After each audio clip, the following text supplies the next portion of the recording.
got lost there for a minute. All right, hold on.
Okay, look, chilly day today. My throat is really acting up on me this time. But anyway, we are happy to have Richard Bender waiting on the aisles right now. But let me quickly say hello to everyone. We're going to be talking about how to do HDR photography. And this is my Nikon D300. Nathan has my bigger D70 right now. That thing is a monster compared to this lightweight thing, but hopefully I'll be able to learn how to do this properly. I'm looking pretty dark in here. Why? Let me see.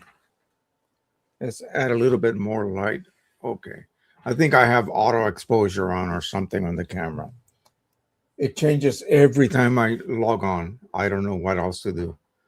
Let me see here. Yeah, that's a little bit better, but this is not going to last the whole show. So let's see who we had on first. I hope everyone had a wonderful week.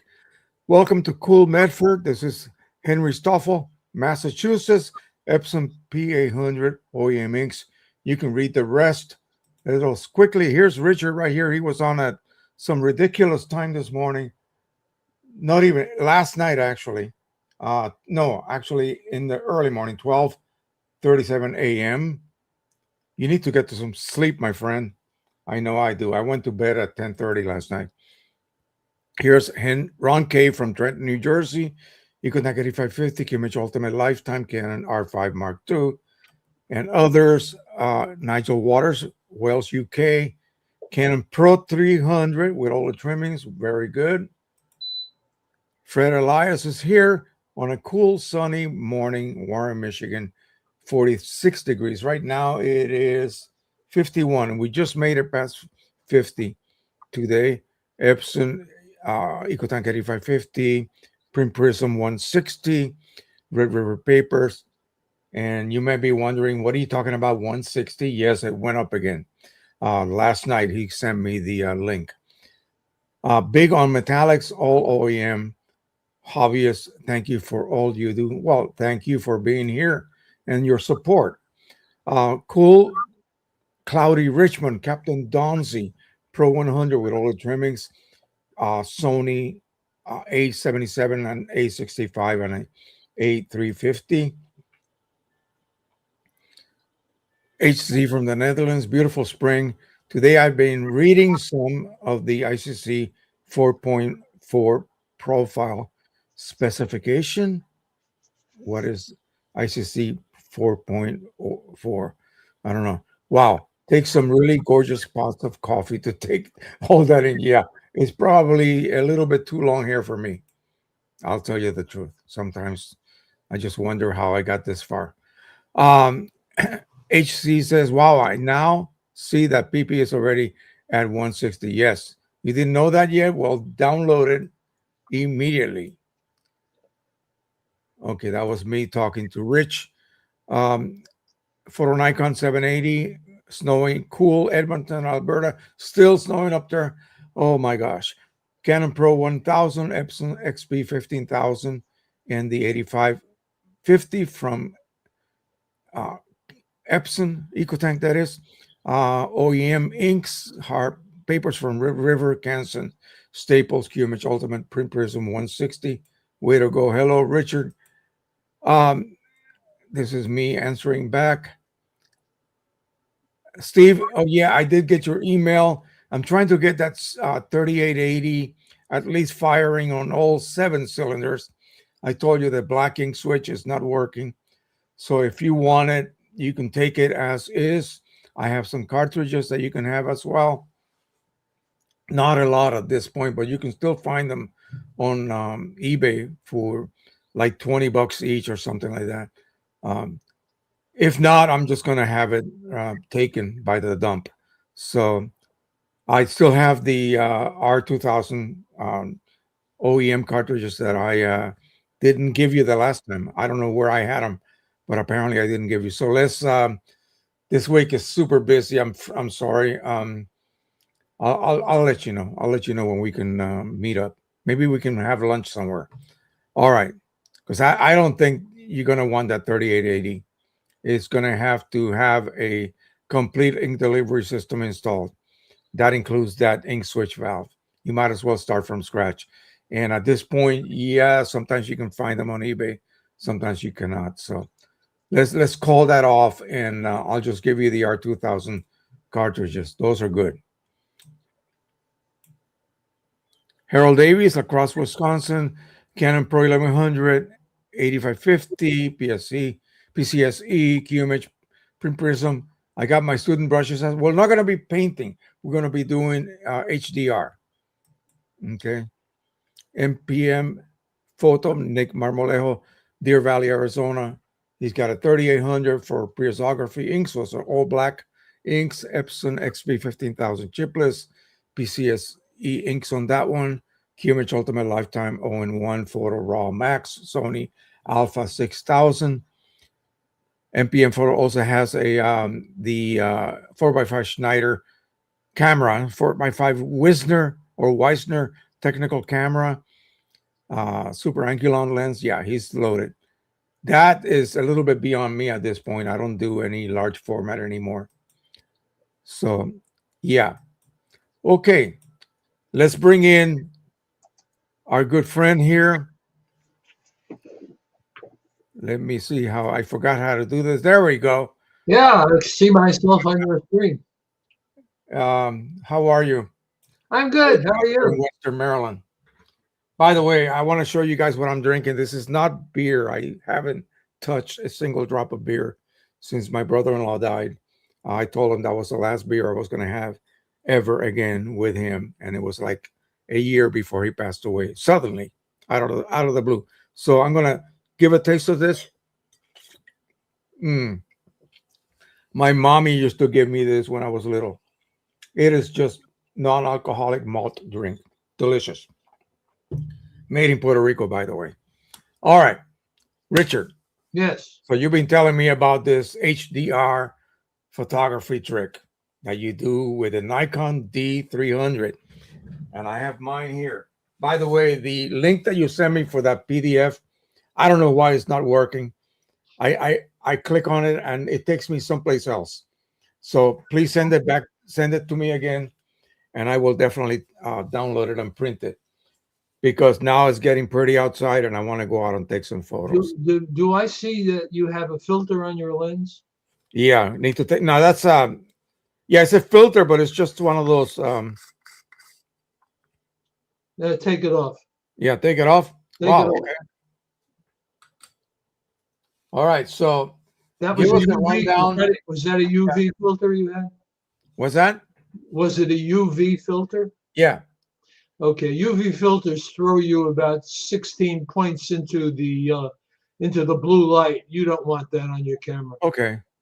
Well, give everybody a rundown of what it is that you are talking about, what it is that you're attempting to Okay, let's go back. demonstrate so Let's that go back. people know what HDR is. Let me Let's go put you back in here time a on. little bit. A little bit back in time.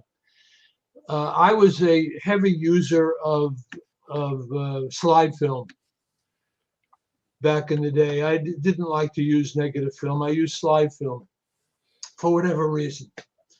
And slide film had a latitude of plus or minus a half a stop. So if you didn't have a correct meter reading, if you were a half a stop over or a half a stop under, you did not have a very well exposed slide, which was very frustrating because under circumstances where you wanted to shoot sports activities or whatever the case was for fast shooting, a half a stop just didn't hack it. Wait, so you're talking about like Ektachrome? I'm talking about Ektachrome, yeah. Yeah. So And you were either perfect or overexposed or underexposed. You were blocking highlights. Yeah, if you weren't perfect, I mean, you just had a half a stop either way. Yeah, you would be blocking highlights or blocking shadows if you were just off a little bit by 1.5 stops. Yeah, crazy. Then I met a fellow by the name of John Dosher. And that was in 1971. At that point, he was about 66 or 67 years old. And he had a photography school in New Hampshire called the New Hampshire Photo School, I believe, something like that. And he devised a system for using slides, which would yield great saturation and fantastic exposures using a system of changing your exposure depending upon the light. Very similar to what Ansel Adams did in the darkroom. Mm-hmm. Because what he did is he altered the exposure time of his negative film, and then he altered the developing time of the negative and did a lot of burning and dodging in order to get what he wanted. But Dasha figured out a way to do this with slides without going through all the headache, which was an improvement to shooting slides. And the reason I bring this up is because when I was first introduced to HDR photography, this is when I first bought my Nikon D300. The year it was announced, that was 20 plus years ago. I found out you could do this in the camera and get interesting results based upon the software that was available at the time. Because looking at latitude, the human eye can actually see 24 f-stops, but not all at once. If you're on the beach, for instance, on a very high contrasty day, your eye can pick out 24 f-stops, but it can only pick them out as you look at them. In other words, if you look in the shadows, it'll pick out the f-stops. Because it's constantly adjusting itself. Yeah, right. Yeah. If you look in the highlights, it will adjust itself to pick out the highlight latitude of the highlights.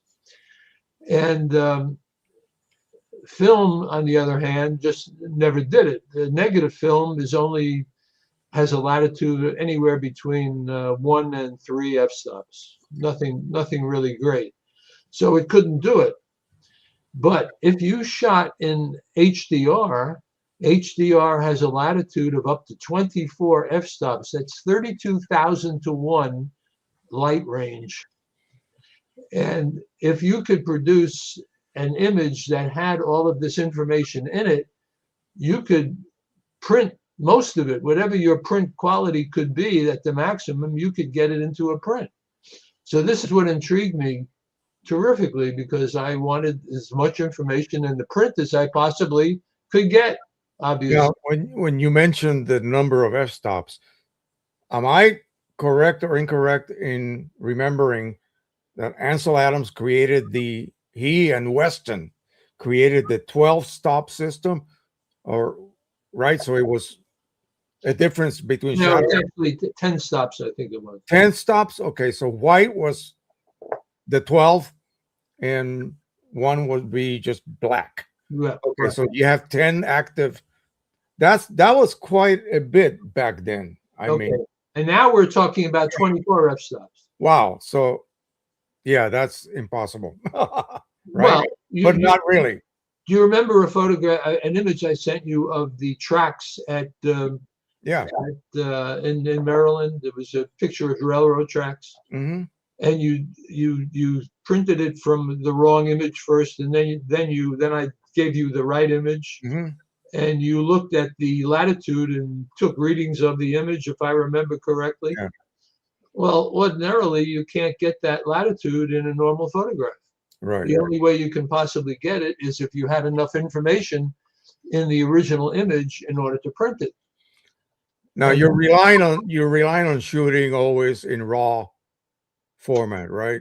Absolutely. Yes, absolutely. Yes. Yeah.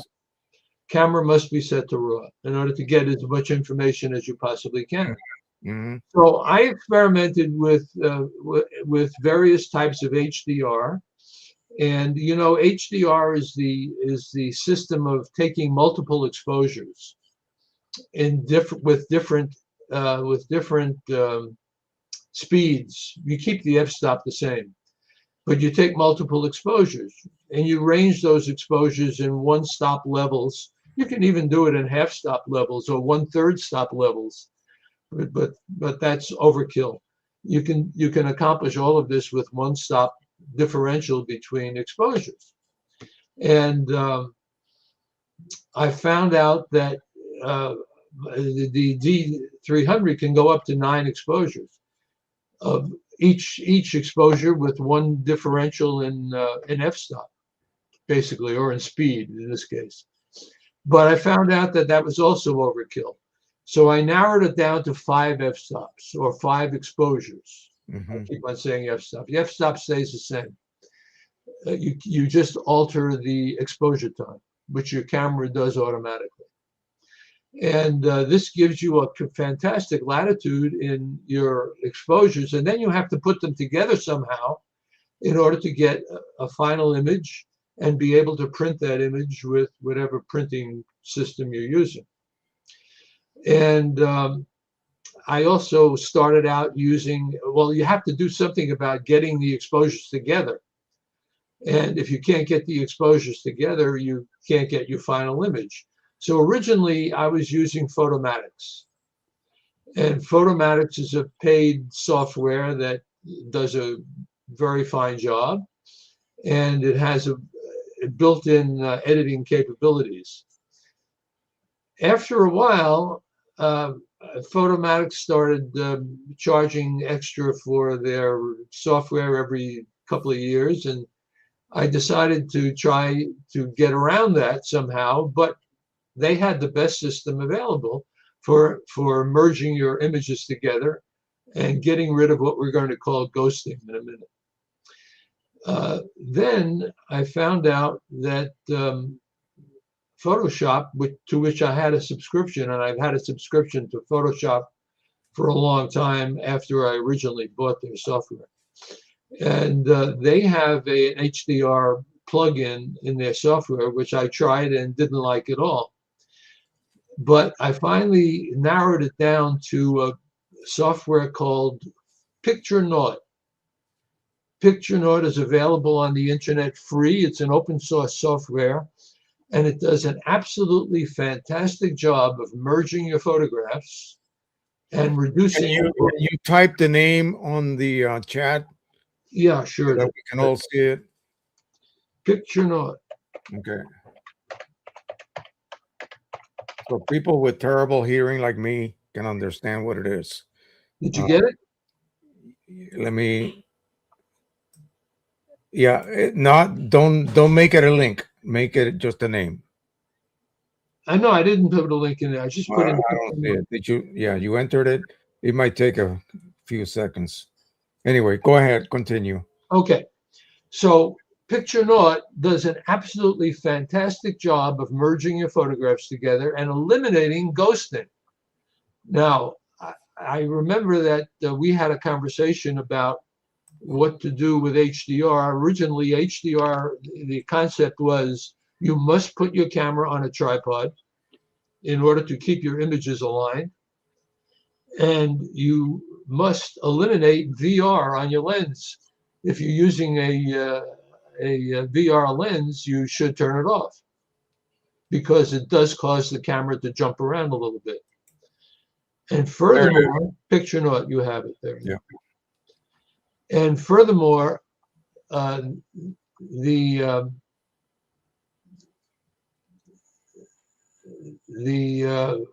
focusing mechanism has to be adjusted on the camera so that your images don't focus on every image you take. So I prepared a little slide presentation for you here. Let me get into it. Okay. If I can figure out how to do it. Yeah, go to share screen. Yeah, I don't have a share screen on my You screen. don't? Uh-oh. You should. I have a red arrow. It would be. I have a gearbox. Hang on. Do you have a set of tools at the very, very bottom? I do not. Okay. Maybe. How do other people do it then? What happens if I just bring the image to the screen? Let's try that.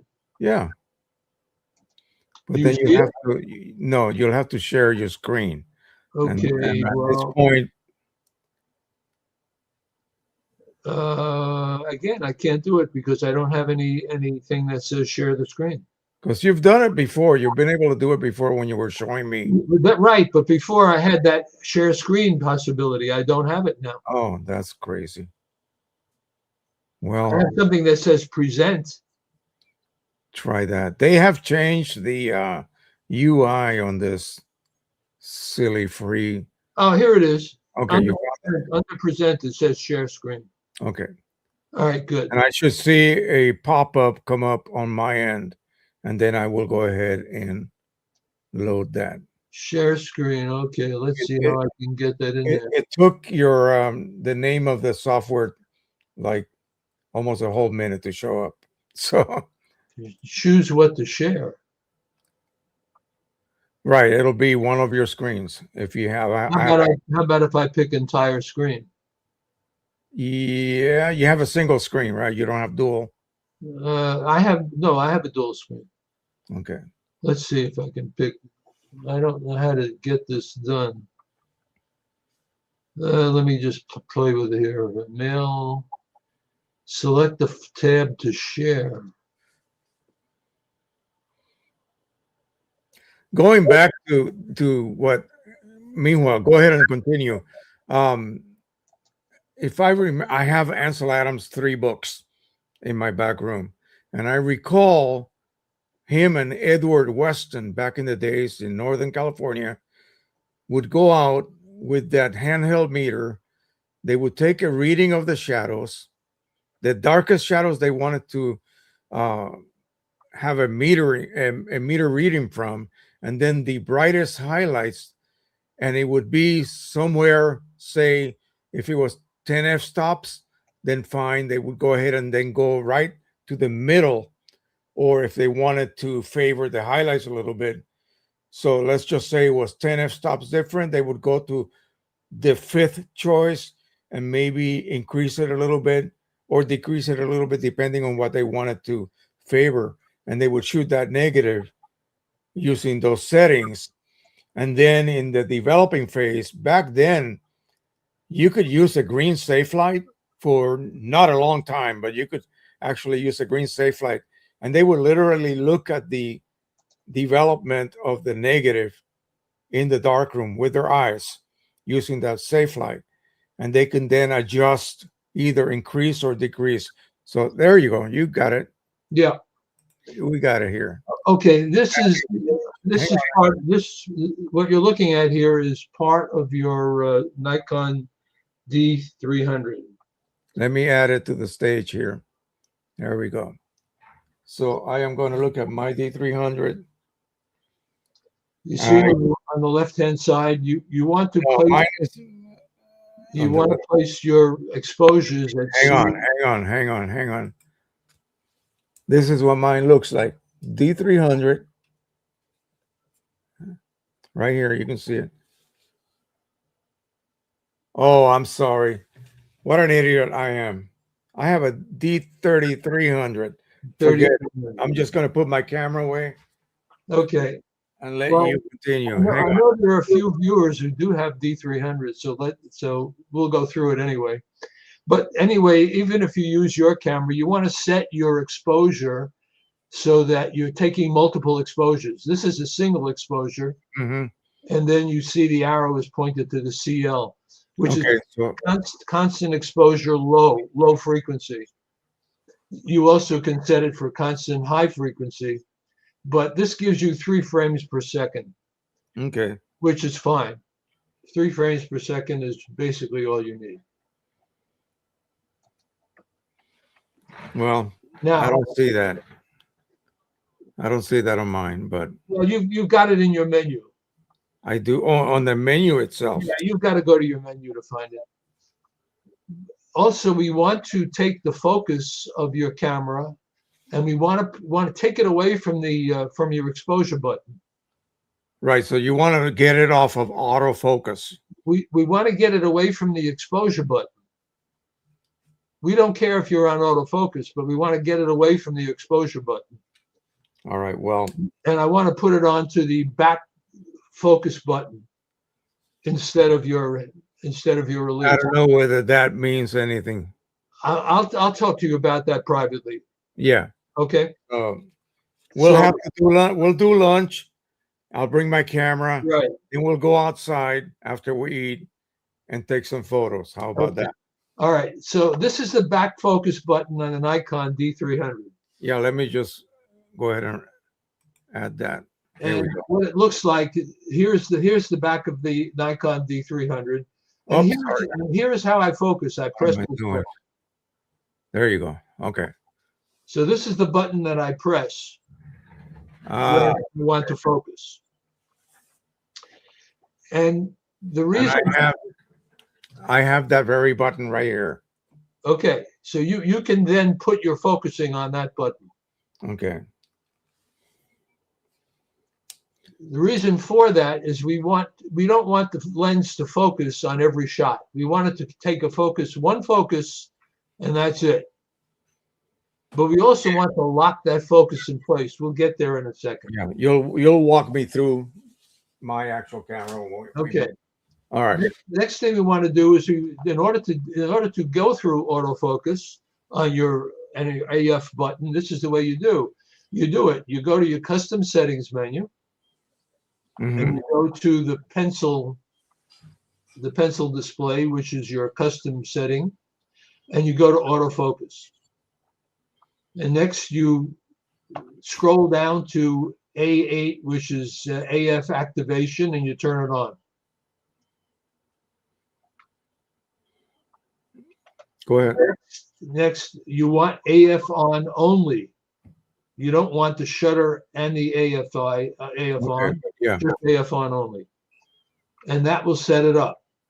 So this is, after you set it up, we're going to create a 1 exposure differential and we're going to take 5 exposures.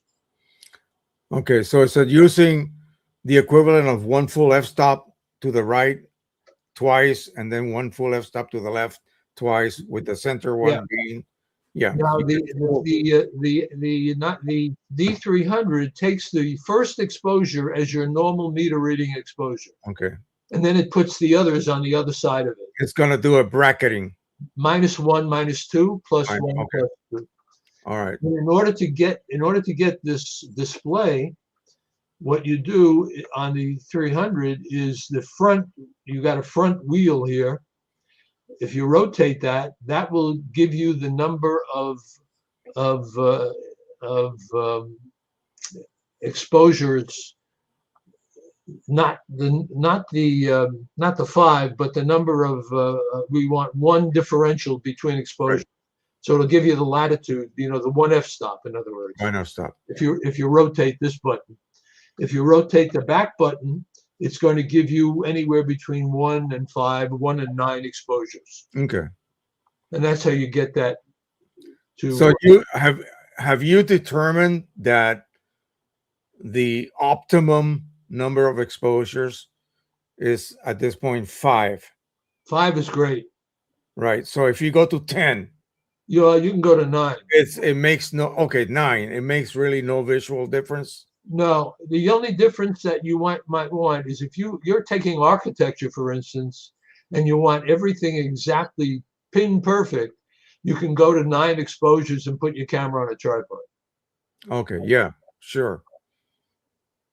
But if you're taking just photographs, I'm going to show you. I went to Monticello and I took some photographs. Okay. Actually, I did it in order to make a presentation here. So I went to Monticello and took some photographs, and you'll see that the photographs are not in line, but it doesn't matter. When HDR first started, it did matter because you wound up with ghosting. But right now, the Picture Naught software, it eliminates all the ghosting. So you don't. That's why everything I do is handheld. So the series of 5 photographs at 5 different exposures. Right. You load into Picture Naught and then proceed to process to blend them together. Correct. Right. So then we'll get there in a second. Let's just say that the middle exposure, the correct exposure is number 3. Right. And then you have 2 overexposed by 1 stop. 1 is overexposed by 2 stops. 3 is underexposed by 1 stop. 4 and 5. So exposure number 1 will have a maximum amount of shadow detail. It'll have blown highlights, and the software knows what to do to blend it all together. Well, yeah, the -2, of course, is going to give you detail. Well, -2 f-stops. Right. -2 f-stops. I'm sorry, I'm going backwards. Go to highlight there. The overexposed one is the one that gives you the shadow detail. Right. Yeah. So the blending of all of them together will take all of this into consideration. Wow. And then once you blend it all together into one file, do you keep it as a Photoshop file with all the images? Yeah, let's hold that off. We're going to get there. I have a complete demonstration for you. Okay. Yeah. Okay. Next, this is what your information window should look like. We're on aperture control, right? Mm-hmm. Aperture control. So we hold the aperture. I use f8 as my normal exposure. Okay. Forget about this because I took this picture of this with a lens cover on. I'm bracketing my exposures. I'm shooting in RAW. I'm going to take a white balance, a pre-white balance. Now that's very important on it's important to get a good white balance. Mm-hmm. Do it immediately in your camera. Don't wait until later. And also, I'm going to choose center weighted. Okay. You can use matrix or center weighted. I prefer center weighted when I take my photographs. So this is what the final information looks like on your screen, and everything is being shot custom. Okay, noise reduction is off. It doesn't take any play in here. But I am in Adobe RGB, Okay. and I'm also at 3 frames per second. Okay, any question here so far? Nope. Okay, good. We can now forget I about. don't know if anyone else has any questions, but I got you. Okay. Next thing I want to do is let me go to loading a little bit of something here for you.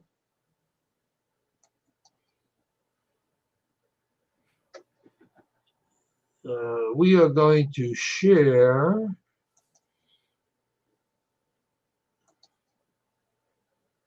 Well, you could have loaded, open whatever you wish while you were sharing the screen. Yeah, we're gonna share the screen, and I'm going to bring up Picture Note. Oh, okay.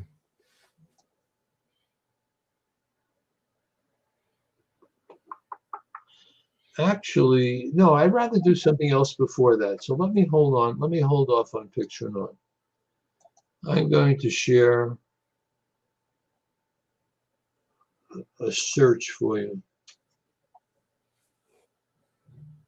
Stand by for a second. Mm-hmm. I'm sure a lot of people would love to see a fully processed HDR 5 exposure resulting from 5 exposures compared to just the middle one. I'm The going one to. that, I'm the going one to. that your full automatic settings would produce and see I'm going the to show you. I'm going to show you that. okay, excellent.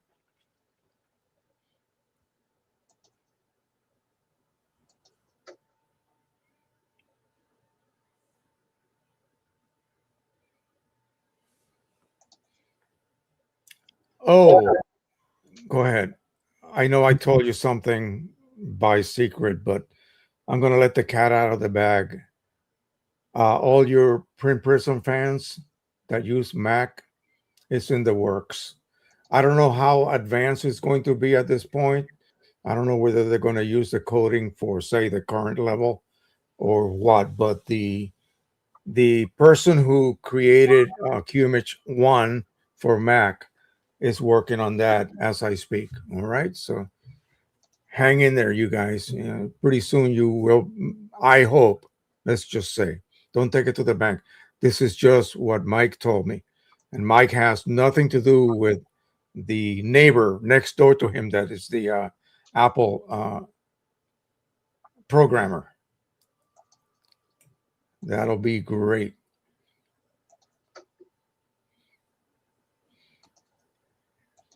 Also, while you're getting ready, the current version, somebody suggested, it may have been you, Richard, I don't remember. Someone who suggested that they should incorporate a printing app within the Print Prism.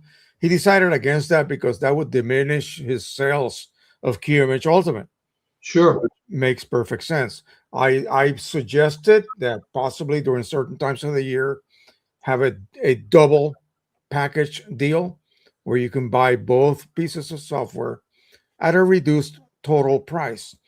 And that, especially if you have never bought, QImage before, and maybe by that point, QImage 1 will have its own matching Print Prism for Mac. You can get both for a price for less money. That would be, say, certain times when they have their special sales and such. Okay. Can Yep. you see what's on the screen? Yep. This was the first image that was taken in a series of 5. I'm going to solo it. Okay. So that way. Here's the second image that was taken. Okay. So that represents, that was the one that's going to This is show two the highlights the best. Yes. 2 under, 2 under, 2 under. 1 under, Okay. 1 over, 2 over. Right. Okay. So those are the 5 images And you notice the people in the right-hand corner? Take a look Right. carefully. Right. They're moving. Yes. But you notice also that this is, whoops, sorry about that. This is handheld, Yeah. So there's a little bit of and there's shifting. a little bit of jump. You see that? Yep. You can see it from the columns in Monticello. Mm-hmm.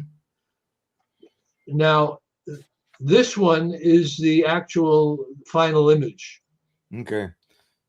So let's go through them again, and then we'll actually do this so you can see how it's done.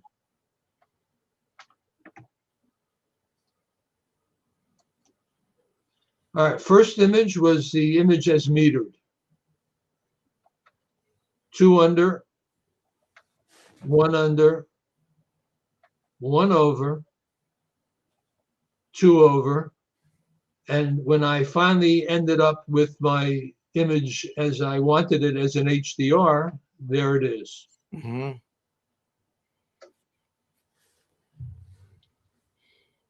Yeah. So if you want to bear with me, we can actually put this into PictureNaut and actually do it. Okay? Yep. All right. So we just want to get out of here. This is time consuming in order to get this done. And then I'm going to stop that screen. We're going to open up PictureNaut.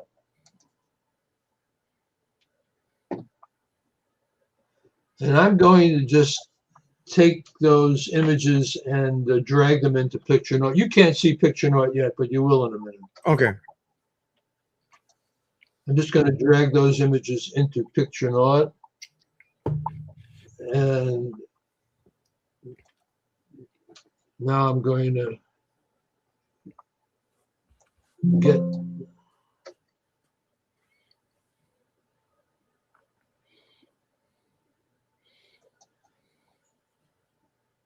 get this on my other screen. It's got to get this working. I'm sure that I got a friend watching right now, Harold Davies. He and his two traveler friends they all do photography together will be heading out my way in the middle of May. I'm around the 20th, and we're going to be going to Gettysburg, Richard, in Harper's Ferry. This is going to come in so handy. Oh yeah, absolutely. Oh my gosh, yes. Maybe I can, if they don't already know how to do this, I guess I'll have to be the one who sort of does it in front of them, and hopefully I'll be able to do it with my camera. So that's going to be exciting for me because I haven't really gone out to photograph in ages. This is going to get my juices flowing. Excellent. Okay, I'm gonna do this all over again because I didn't want to. What came in is not what I wanted to show Did you. you add something here? No. All right, just stand by. I'll get it in there again. Well, we can watch you do it. It's okay. Are you actually seeing what I'm doing? Yeah.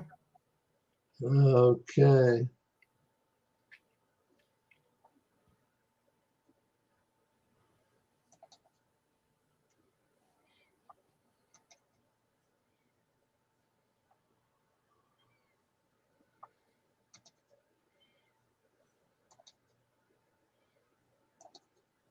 Okay, here is Monticello. Okay, I'm taking my Monticello images.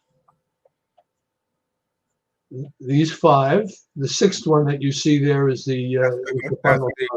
Yeah. I'm dragging them into PictureNaut. Okay. Yeah. Now you can see PictureNaut is showing you the time difference. I don't see anything.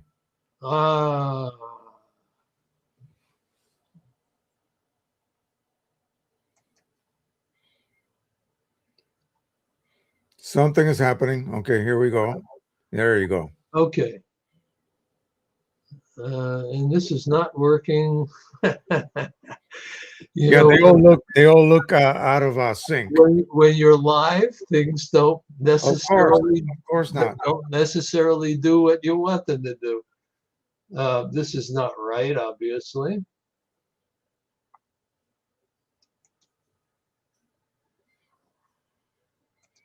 Happens to me all the time.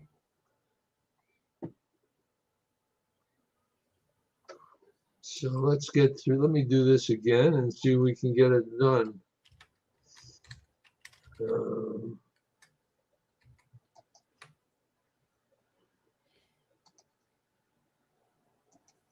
I want that screen off. Okay. Now, what I do want on there is picture note, which I'm going to have to go grab again. Stand by. So picture not, I just looked it up. It's a download, right? Yeah. Okay. So I'll do that after we get off, and Okay. at least get it installed so that I can practice. I'm going to open up picture note.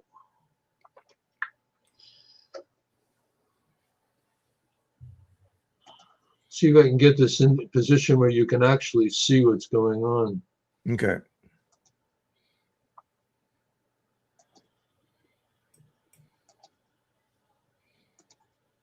Okay, now you see a blank gray screen there, right? Yeah.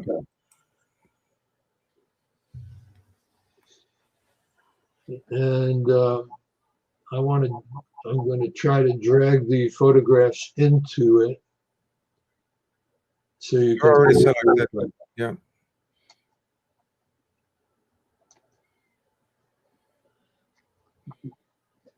I'm not seeing, the trouble is you're not seeing what I'm seeing. You may have yeah, I get that, where you get a second pop-up of what's Yeah, happening. That's yeah, not and I included. can't get that in there for some Right. reason. Not getting that in there.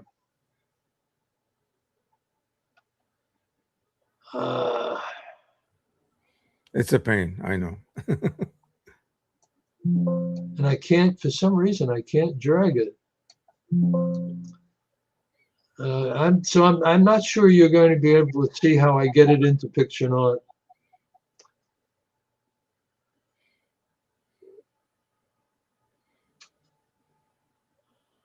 Let me do this offline. I'll get it in there. Sure. Just get it in, and get it loaded, and then come back. I'll come back. Yeah. So I want to share with you guys. Well, you let me know when you're ready. Okay. So last night I wanted to print new charts. This is the old chart. Basically, it's the same as the new one.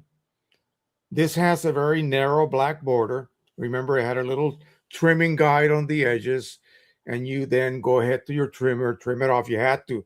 You couldn't have the white borders beyond that. The scanner would not scan it properly. So then he created the new chart, which is this one here with the wider black border, and I can actually write on top what the paper actually is, what printer I used to create it, and so forth. And the software would not have any issues. Uh, Mike Cheney had a bit of a doubt whether the software would be able to read it after I typed something, not typed, but wrote something on the white border. But it had no issues at all. It just read it and created it. So now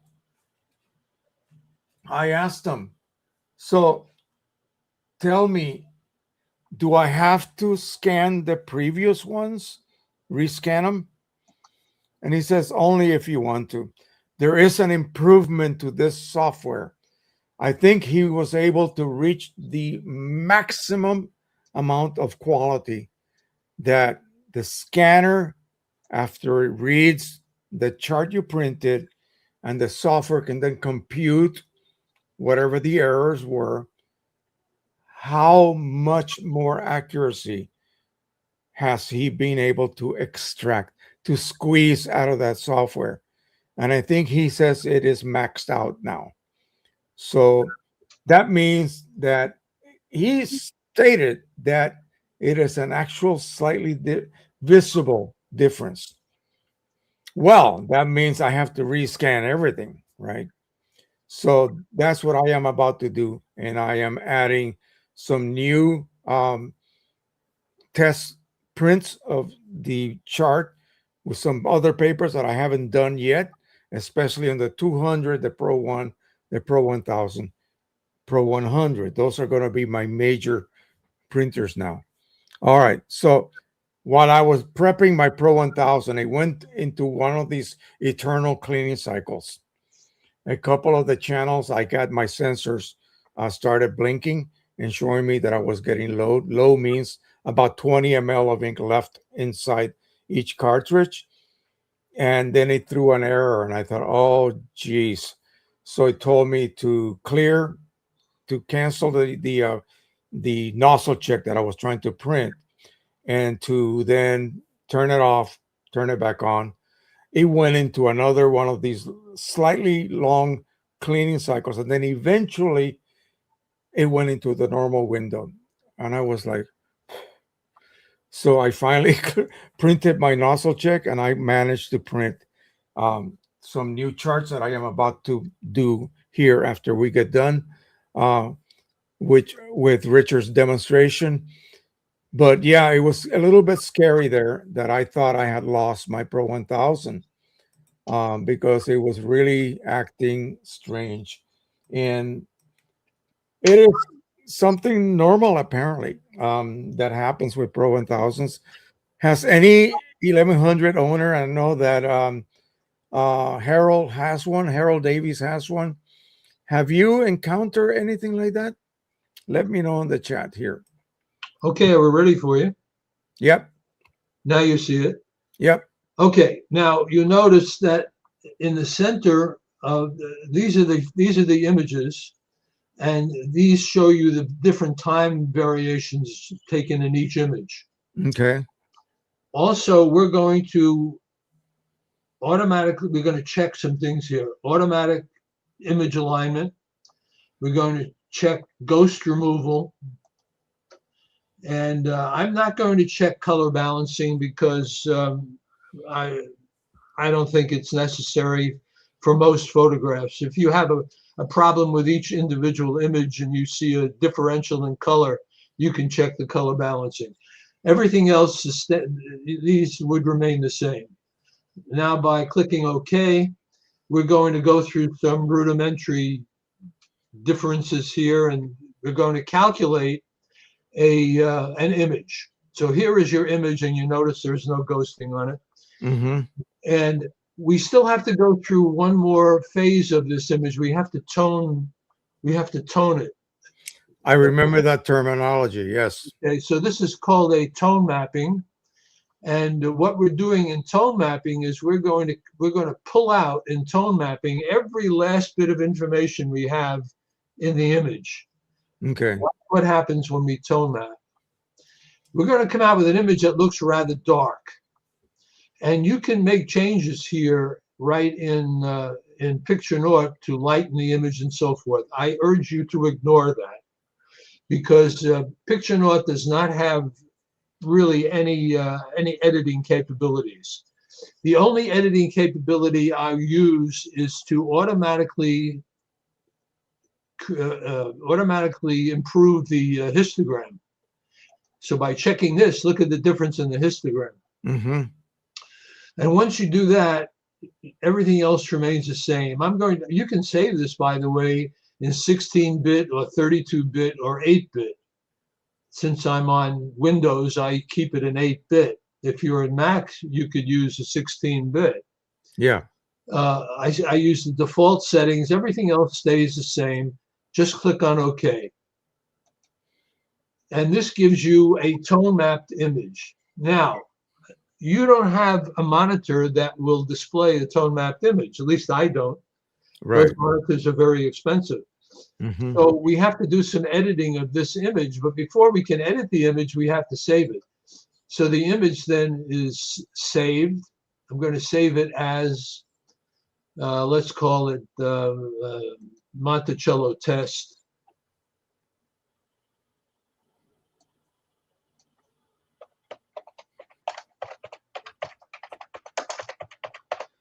And I always save my images in my downloads folder.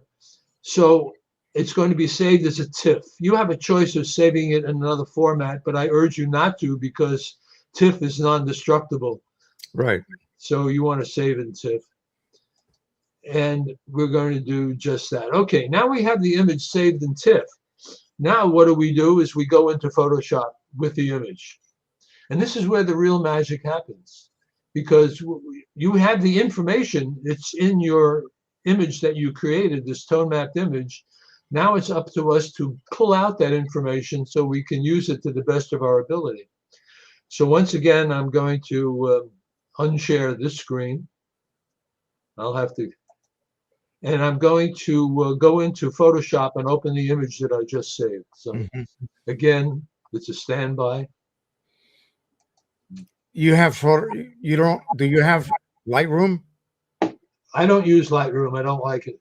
You don't like it. Okay.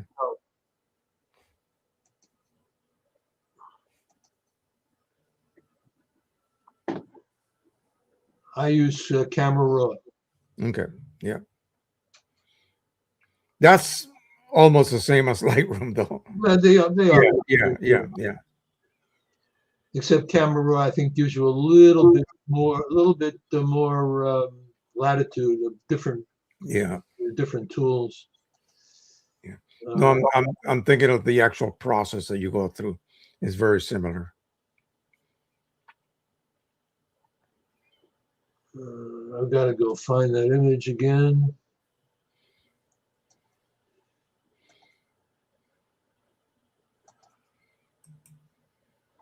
Okay, now I'm going to pull this over to my second screen. Boy, you really have to go through a lot of maneuvering in order to get this thing. Yeah.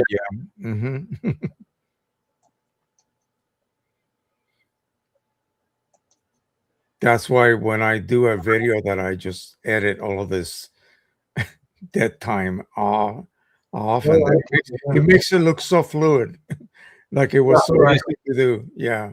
Okay, here we are in Photoshop with the image installed. Now, it looks underexposed, it looks dark. However, we're going to go directly into Camera Raw. Okay.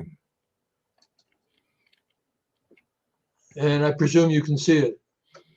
No, again, it's a pop-up and it's not showing. It's a pop-up. Oh, boy. Let me see if I can pull it in. Usually I get the pop-up on my main screen and I have to drag it over to the screen that I am actually selected on. And it's not allowing me to drag it. There you go. Yeah, there you go. Can't get it dragged. I can't get it dragged over. All right, let's see if I don't know how I'm going to get this done. You know something? I know where I made a mistake. I know. I'm going to drag away. I'm going to drag this away from my main screen. Go into Camera Raw, and then drag it back. Let's see what happens.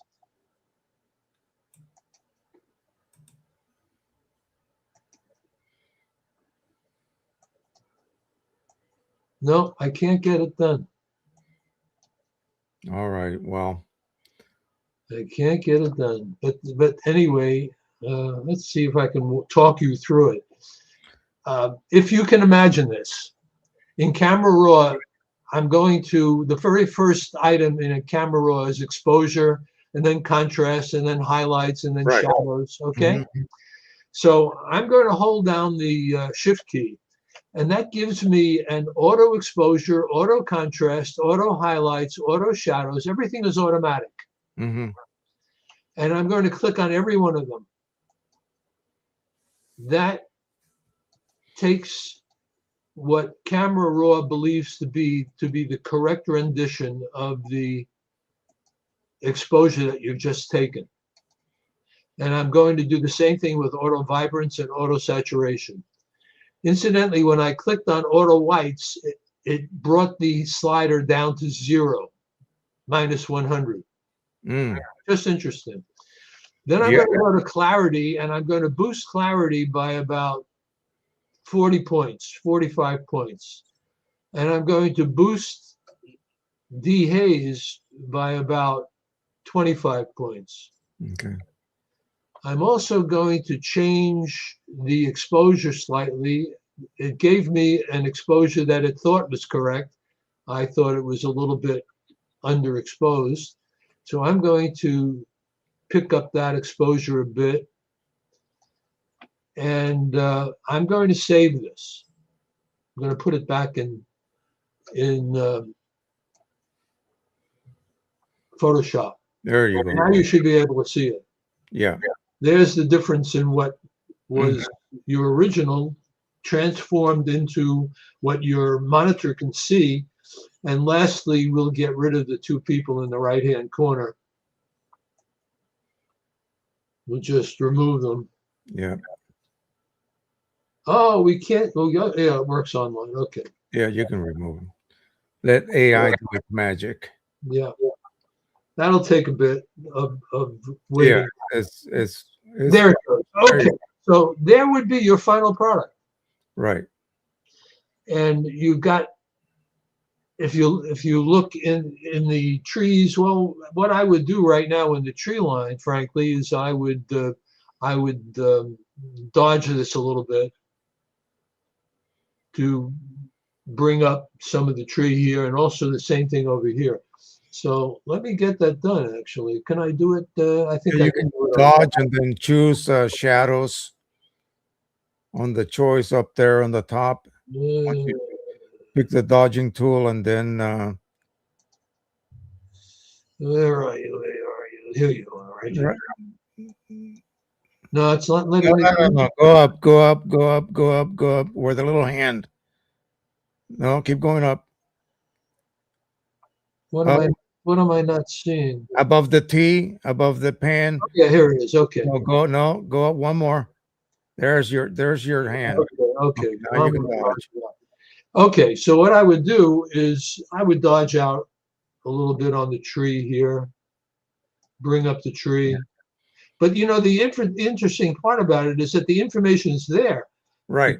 It's in the file. Right. You just have to bring it out. And you can do the same thing on the other end.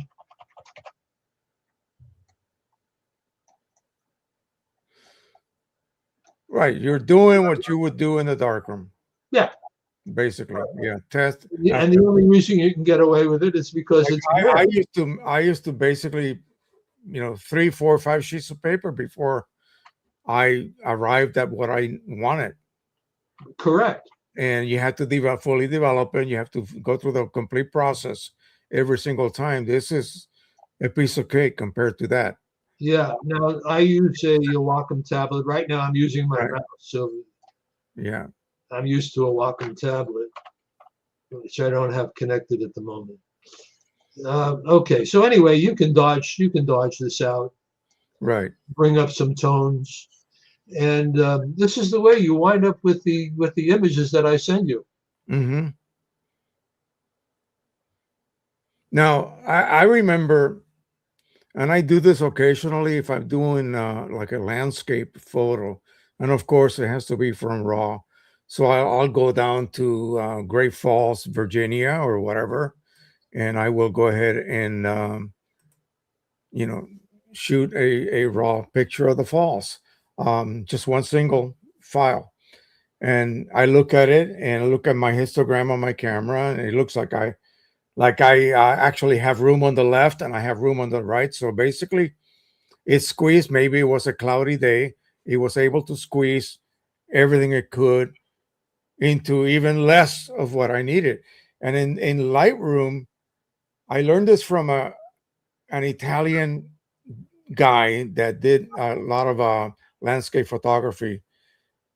Basically, you press the shift key, make sure that your white and black warnings are set up on Yeah, the I know what you're referring to. right, and then just bring it all the highlights all the way down. In other words, maximum Right. highlights, shadows all the way up, and then proceed by shifting, clicking the, I think it's the Alt key at that point, and start adjusting them until you just see that warning come up Right. for black, and then reduce it, don't eliminate it, And do and the then same thing on the other side. white until, and then you can go in and make, regional adjustments, and you get a really good result out of a single file. Yeah. The only thing is that you don't have the information that a raw Right, file. the information is not there, Yeah.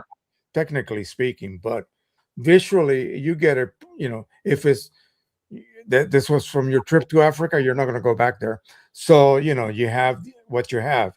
You can actually maximize pretty much whatever that file contains. Of Yeah. course, it has Actually, to be I think you hold down the alternate key, don't you? Alternate key. right. Yeah, Yeah. Right. whatever that file has, it will be maximized. Not necessarily the results that you can produce with 5 different exposure. Obviously, that's going to be a massive amount of information compared to just a single, right in the middle type exposure. Right. Yeah, neat. I'm definitely going to give this a try. And I know you've been doing it for a long time, so Well, I've been doing it ever since I bought my yeah, D300 you swear by it. So I'm going to give it a try. 25 years ago.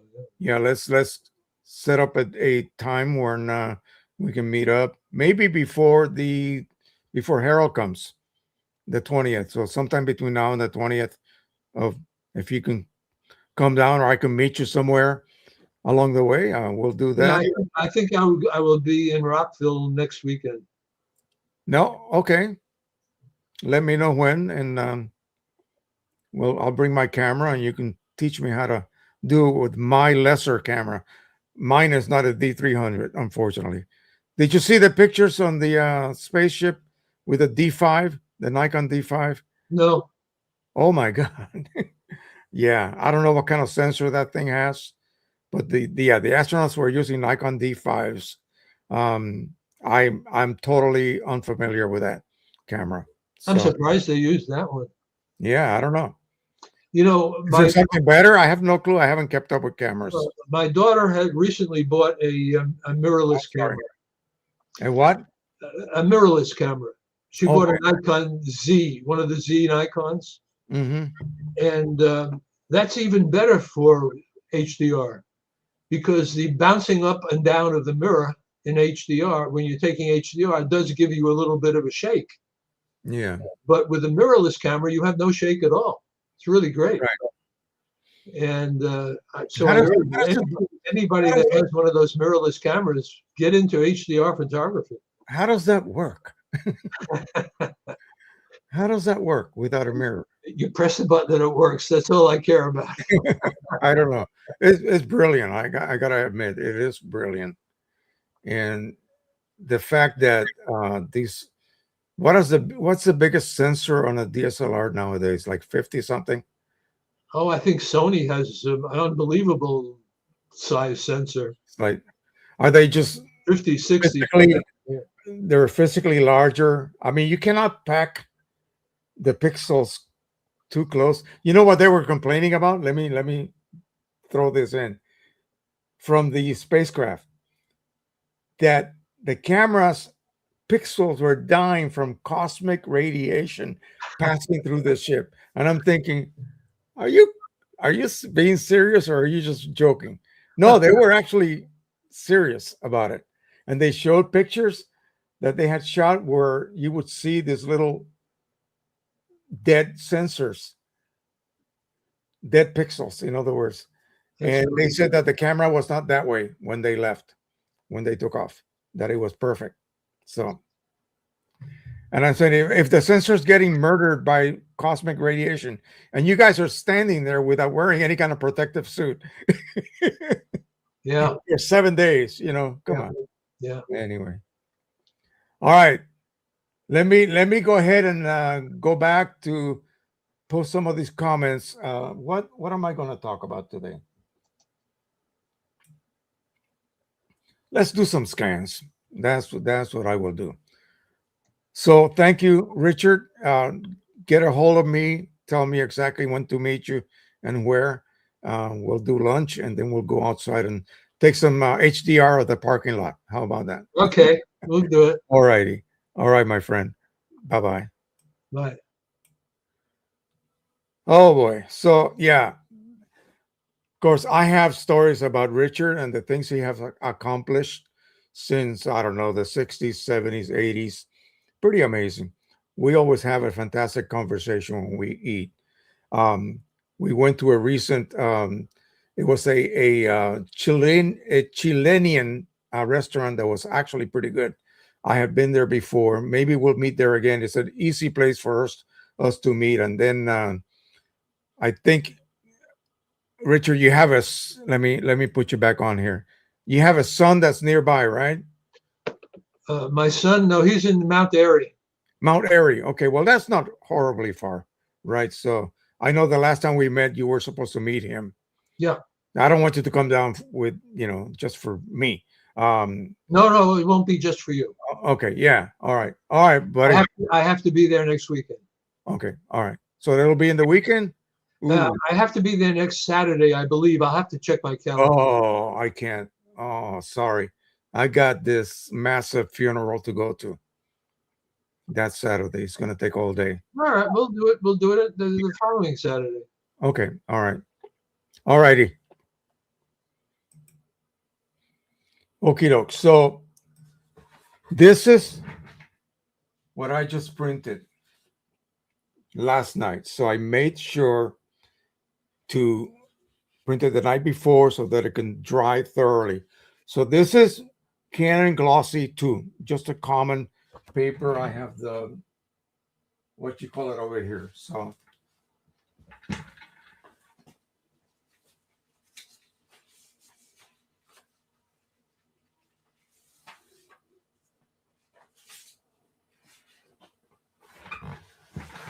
I got some of this stuff ages ago. I don't remember even when. I think at least 10, 15 years ago. So you would buy one Canon USA. This was only here in this country. Europeans were jealous. They would give you, after you pay for one, 9 extra ones for free. So 10 for the price of one, basically. So I had stacks. Also 13 by 19 Pro Luster and all those papers. Not the fancy papers, just the more common papers. So imagine having that kind of resource. So I decided to print one on the Pro 1, on the Pro 1000, and the 200. So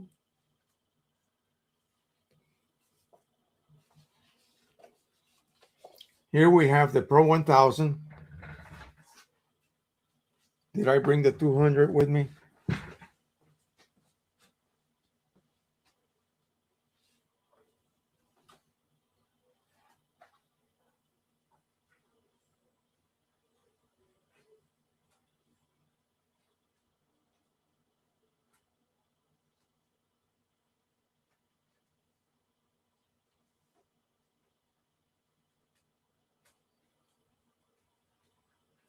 No. So I need to reprint those. But anyway, so the process is simple. QImage Ultimate. Choose the paper that Canon would suggest you use if you were going to print, say, on, in this case, the Pro 1000. So it tells me to use that very paper. Canon, what is it again? Photo paper plus Glossy 2. Enter that. And then choose 0, off, no color management, nothing, no profile in the software, QImage Ultimate, and print it. One thing that they recommend, this is Print Prism recommends, that you turn the minimal amount of sharpening, which is 5, to 0. I'm going to open up QImage and I'm going to walk you through that. Again, you have to learn how to do this. You memorize this. please, because this is the way you're going to then approach every time you print a chart. And he might come up with a new chart, who knows, in the future. And if that is the case, then you have to sort of go back and redo things. Or, from that point onward, go ahead and use the new chart. So I'm going to pop this over to my other screen. And I'm going to have to share my screen again because I gave that to Richard. So share screen again, entire screen, boom, and boom. Okay, so here we are. So here's the chart right here. So you would say Pro 1000. You would choose photo glossy paper, photo paper plus glossy 2, 8.5 by 11. And one critical thing that you need to do is make sure that you click on original size right there. Go to prints, original size. This chart has been pre-sized. Make sure cropping is off just in case. It doesn't have to be because the size is perfect. But yeah, I just always keep it off and don't put a border around it. There's no need. Okay. And let's see what else. What else is critical here? I think that's it. And click on it. It loads perfectly. The correct size fitting inside that sheet of paper. Now, this is one you got to turn off right here. Default is 5. Final print sharpening. Take that down to off. Okay. Now, one thing you could do to make life easier, if you just have one printer and you're going to be doing multiple papers, you can save that. Save that particular setting. In other words, if you only have a Pro 1000, yeah. Save it. Letter size. You're going to be changing this. This is the only thing you're going to be changing in the future. Off always and off here. Click. It's going to load. It's going to load it over here. I'm going to have to move it over. There it is. Right there. So print prism.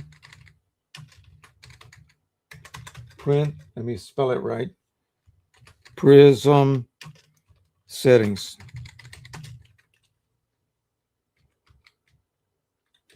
Chart printing settings. Okay. Print prism chart printing settings and save it. It's saving it, as you see. So now I'm going to go ahead and change to something else.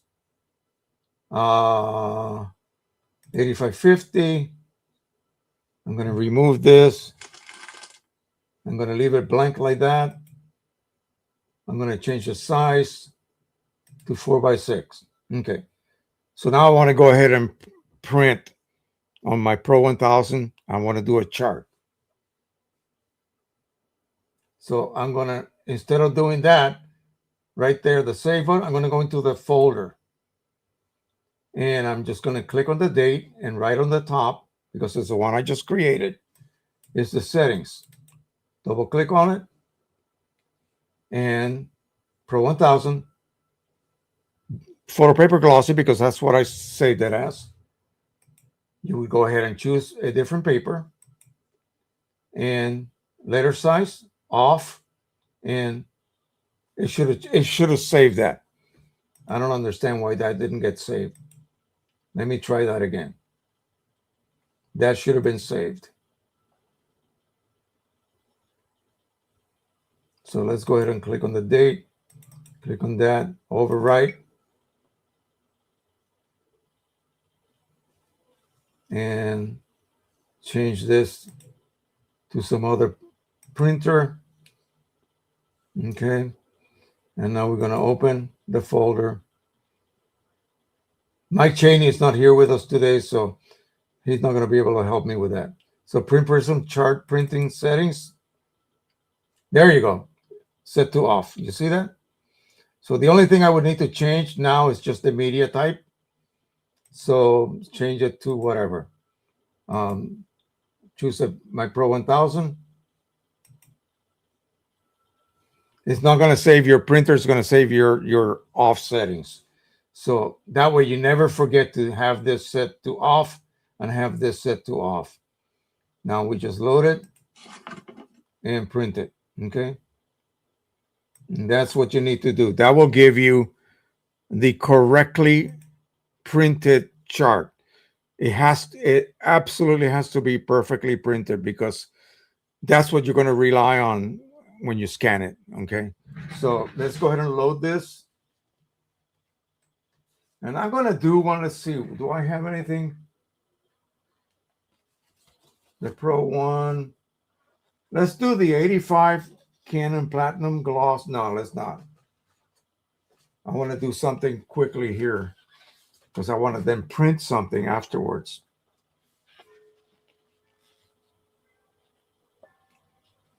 Pro 1000. Why not?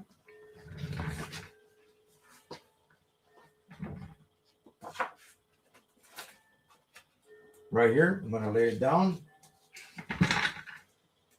Align it. You don't have to super align it anymore. That is not necessary, according to Mike Cheney. Print Prism, open it. Take it over there to my other screen. Let's see. Do you want to see me? Okay. And I'm going to go ahead and center it a little bit better, like so. And, oh, there you go. That's even better. All right. So at this point, all I'm going to do is write that name. So I forgot what it was. No, it's Pro 1000. Pro 1000 Canon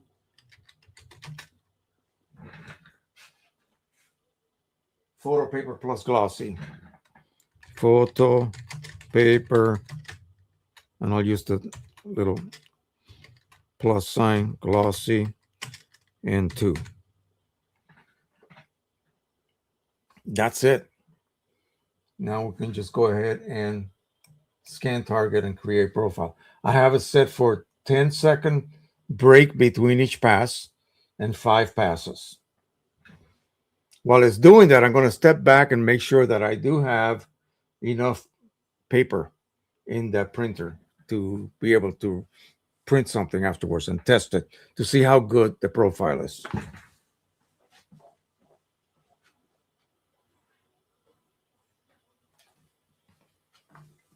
Let me load some paper.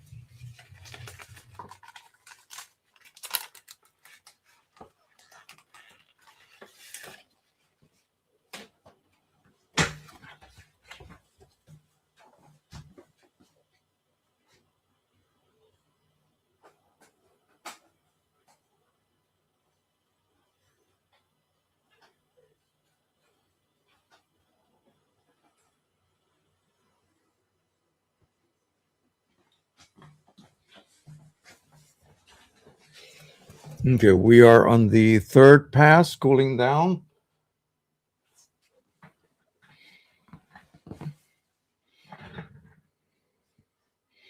Scanning the 3rd pass now.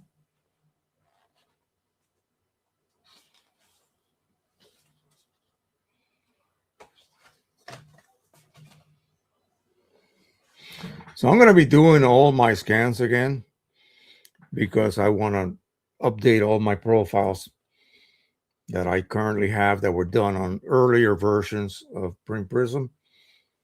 And since there is an actual visual, in other words, something you can actually see as an improvement, I'm going to go ahead and do all the current ones that I have, just redo the whole shebang. Now, yeah, if I had like a lot of spare paper, I could then actually reprint everything, using the new format chart and just proceed to just do everything over again. And then who knows what the next version is going to be? Okay, who knows? At this point, I don't know what else he can come up with.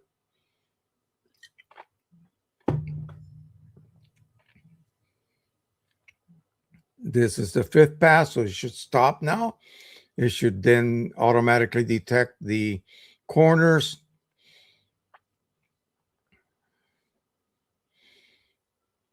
Here we go. Detecting corners. Look at that. So let's go ahead and just click through. So I'm just going to click through each corner. Yeah. And everything is selected right smack in the middle. And of course, you look down here, it doesn't even give me time to look. It's already creating the profile for me. What else can you ask for?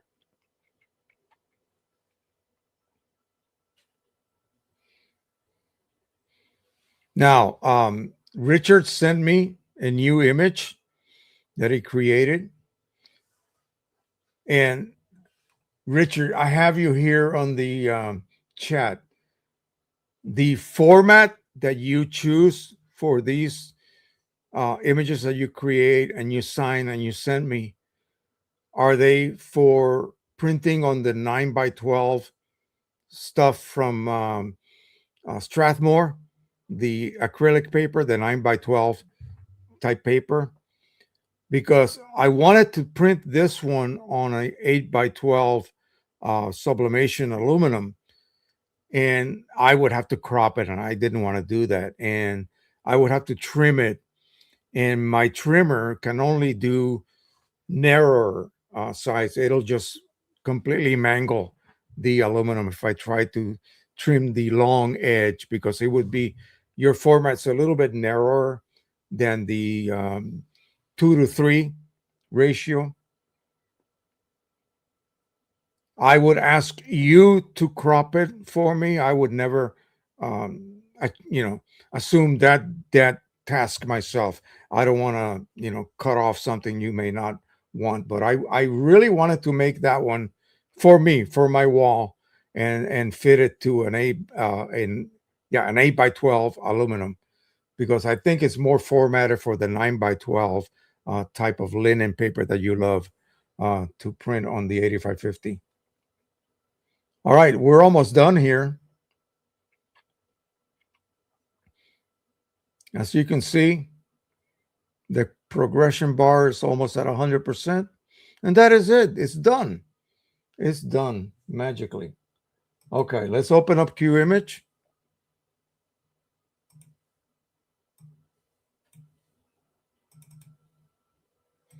The profile should be there. I loaded a sheet of the same paper on my Pro 1000.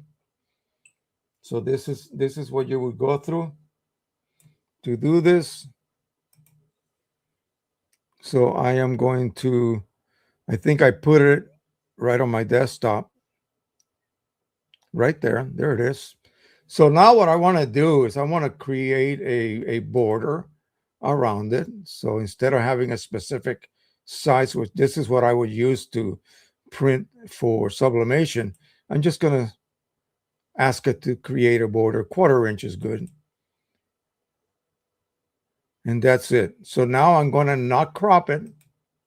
I'm going to add a stroke of 3 pixels. Now here I would go ahead and go back to my default sharpening and simply click on it. And that's it. So we will send that through the Pro 1000. I have it already chosen, Pro 1000 and plus Glossy 2, except the printer profile is turned off. We have to turn that back on. So we'll click on the little tool.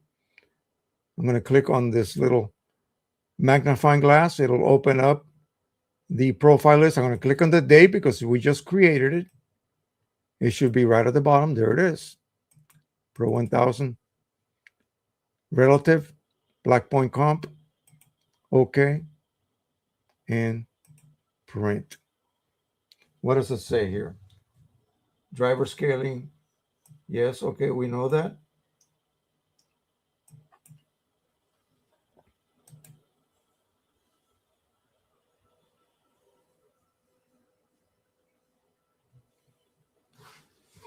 And then I think We're going to go ahead and make one on the Pro 200.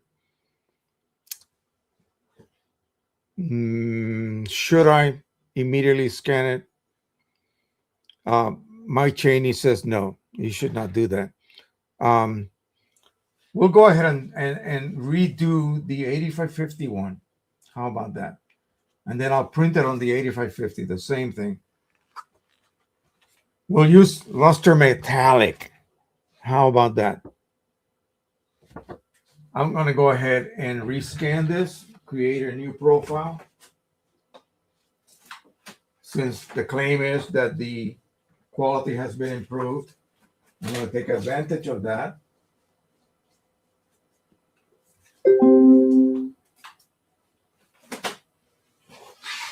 So while that is printing, let me minimize that. Open up Print Prism.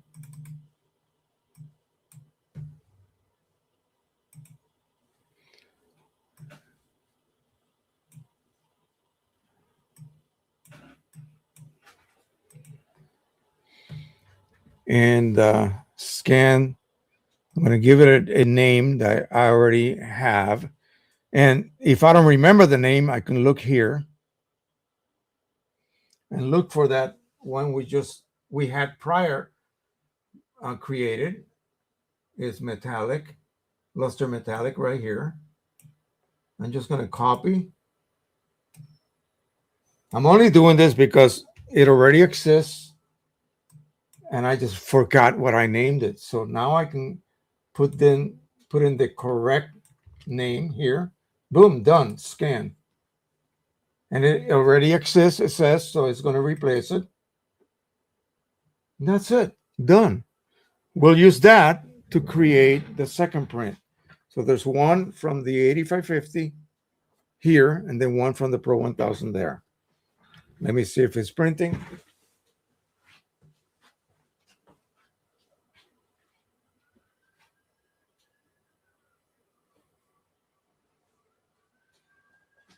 And it is.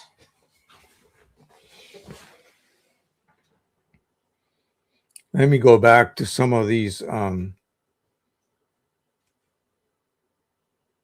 chat posts here. Make sure that I did not miss anyone while we were getting the demonstration from Richard.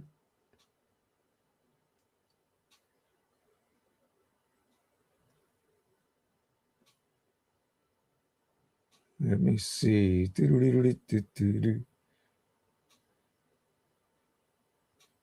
Third scan.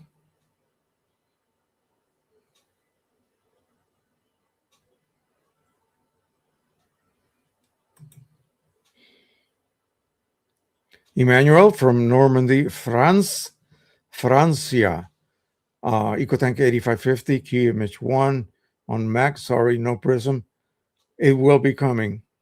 Hang in there.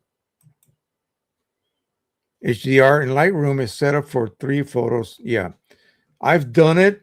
I really did it as a test one time. I need to get back into that. This will get me going back to shooting photographs. There's a lot of beautiful places here in DC that I can at least finally go out and do some photography. Okay. Working commercial legal. This is Fred Bird. Photographic restoration. Epson P700. Charlie Grog says, is it a bandwidth thing? Try doing one image. No, I know he was having an issue with that. I don't think that was it. When I was speaking of the very long, no, this was longer than 3 minutes. This was like 15 minutes. And I knew it was going to end up as an error.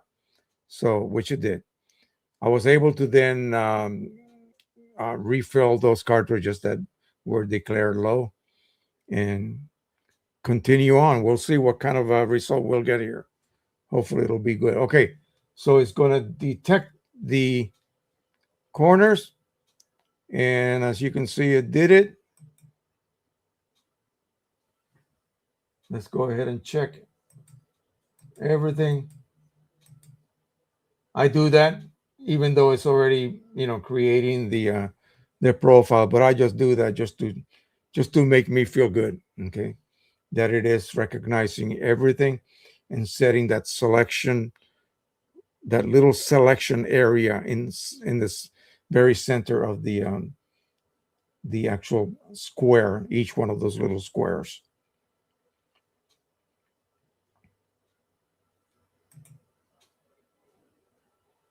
Yes, it will. Camera Raw is the same engine as Lightroom. Yeah, I know.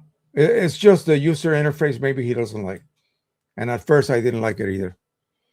Harold Davies, Richard, we also bracket our photos, usually handheld during trips. What advantage does picture not have over something like Photomatrix or other bracketing software? Richard, if you're still here, can you answer the question about Photomatrix? I can look at both later. Excellent result. I seem to go through a lot of more hoops than you to a final result. Simplicity is great skill. I'll be trying this very soon. Yeah, I think the easiest way. I remember HDR producing weird looking effects. The so-called toning, it really produced almost like a weird what is a solar or something of the sky. Like the clouds would have like a little dark shadow around it or some. Yeah, and that was called toning back then. I just thought it was the effect. I didn't really like it that much. Oh, is that all it has? 21 megapixel? Shoot, my 3300 has a larger one. The C19 has a 45. There you go. So why did they use such cheap cameras then, comparatively speaking? It has no shutter. How does it do that? What is it? How is it? Is it some kind of magical mirror? It turns is black and then clear and then black. Well, how does it do that? Again, I'm totally clueless when it comes to that. Yeah, I wonder myself as well.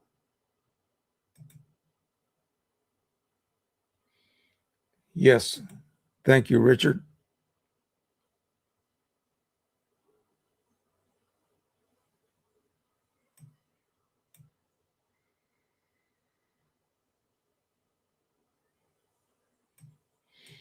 Yeah, you use whatever you have that works, as long as the blending of the multiple images is done correctly. I guess the good thing about that other software is that since the handholds, it's going to be ghosting, and it does the self alignment perfectly, it seems.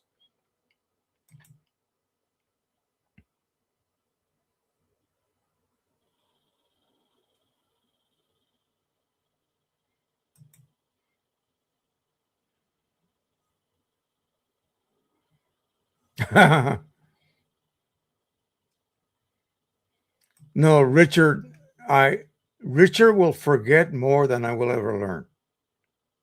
Okay, keep that in mind. If we only had time for you to meet Richard when you guys are here.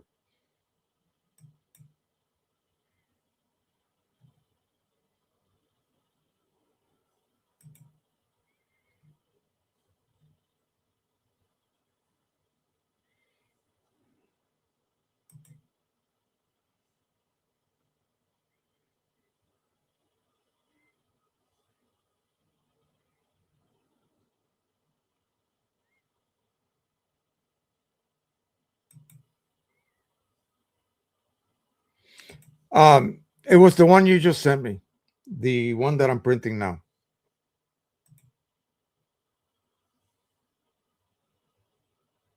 Yeah, remember that the paper that comes in a pad is 9 by 12, and I thought maybe you were designing these for that type of ratio.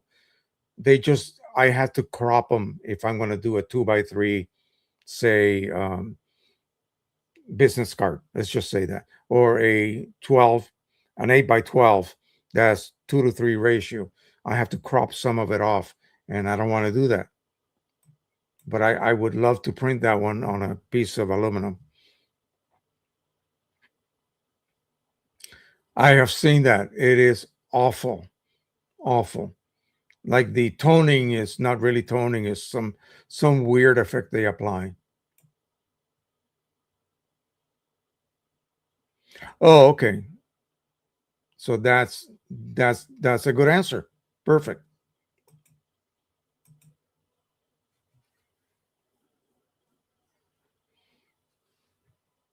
Oh, I get it. Okay. All right.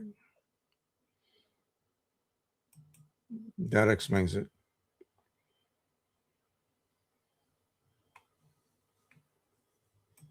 All right, let's get that print.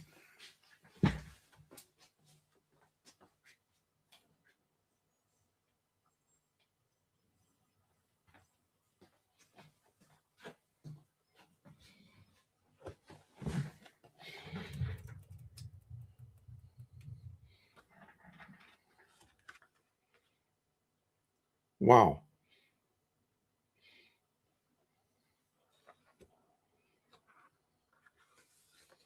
That is wild.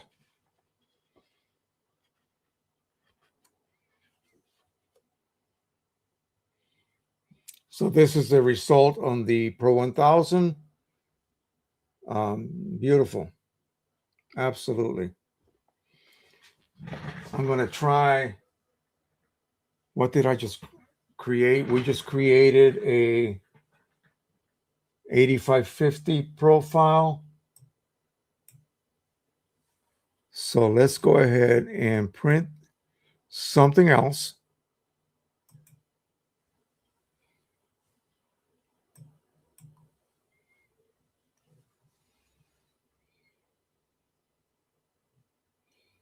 Let me see what else I got here.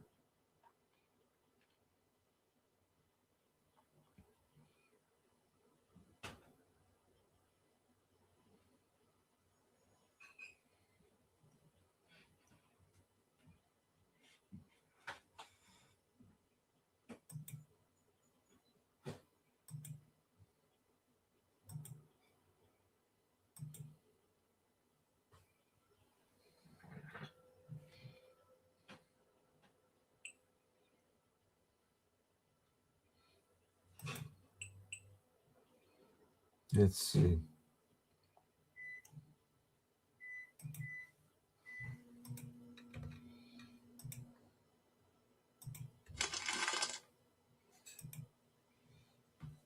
So we'll choose the 8550 this time.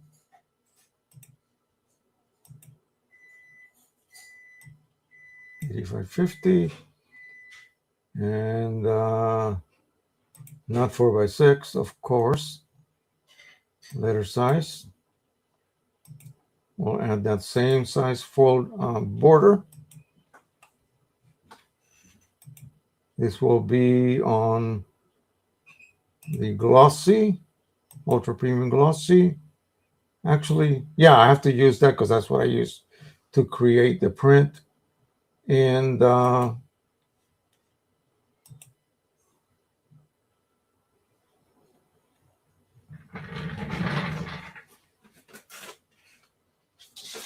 what did I call it? Oh, we're going to use metallic. Sorry about that. That's right. So that is located here.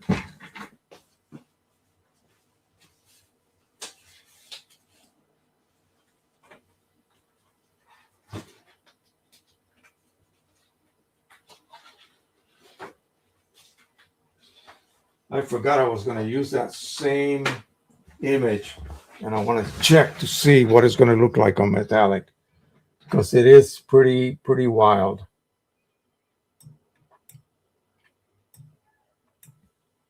Here it is right here, luster metallic. Boom.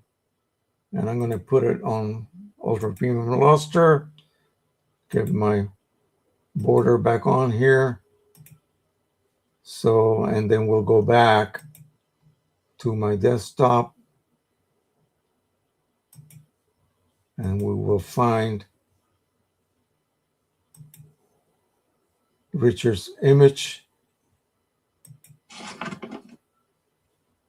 We'll uncrop it. Check everything here. Change that to the correct profile.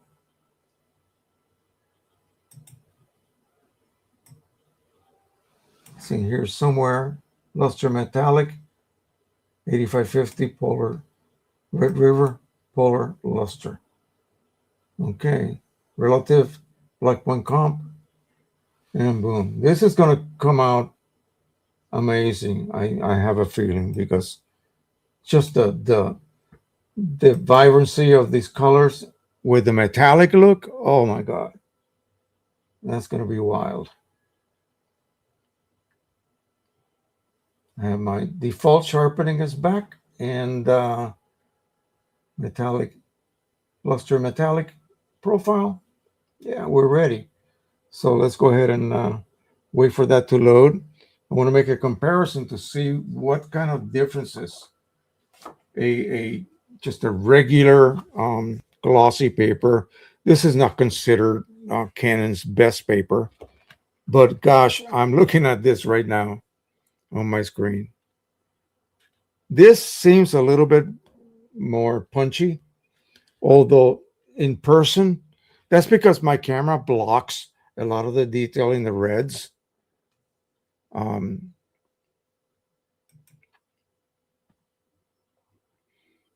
You see that this on screen, this looks washed out. Here I see all the detail, all the beautiful detail that I see on my screen over there, which you can see on the smaller one. So this camera is killing this image. It is not representing it the way I see it here. Yeah, I see all the nuances that Richard put here, as well as here. Well, I think that the main thing, I'm going to compare the two and see what kind of differences, if any, we'll get between the two different printers, but with custom-made profiles, printing the same image, the same paper.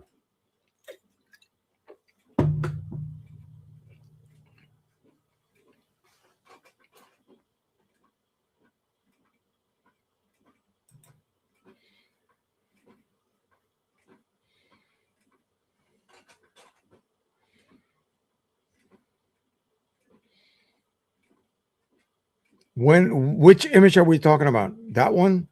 No. This one, this very image that we're printing. You said the photo was taken with a Nikon F3. I had an F2 back in the Vietnam days. As a triple exposure with filtering on each shot, Ektachrome 100 was used. Neat. That is awesome. Very good. Yes, I agree. I agree.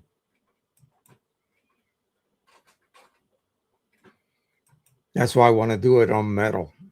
I think it deserves that. It's just that because it's a little bit narrower, I would have to trim. Let me just show you here. I would have to trim this whole edge here off, because 8x12 will put it like right here. I would have to trim some off, and I don't think I can do it. I cannot do that cleanly, 12 inches across. I just can't. Remember, I have to also bleed it a little bit. So I would be very, very careful positioning the transfer image so that I don't cut off anything here, especially his signature. I would cut off maybe at 30 seconds of an inch, maybe. And then on the top, of course, a little bit more. But the edges, I would have to trim off. I could position it so that, say, the right edge is also bleeding, and then I only have to cut off one side down to the edge here. In other words, the white part. I can't do it. My trimmer will no longer trim that length perfectly well, and I don't want to do a shoddy job.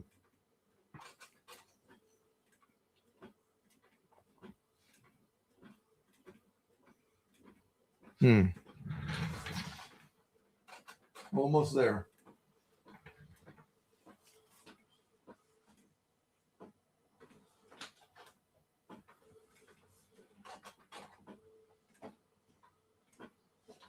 Looking pretty good. So, folks, I have like maybe 30 more charts that I got, prints that I have to rescan, create new profiles. I want to be up to date on everything. Mike says I don't necessarily have to do that unless I'm printing something new, in other words. He specifically said that if I am using the new chart, that I'm good to go.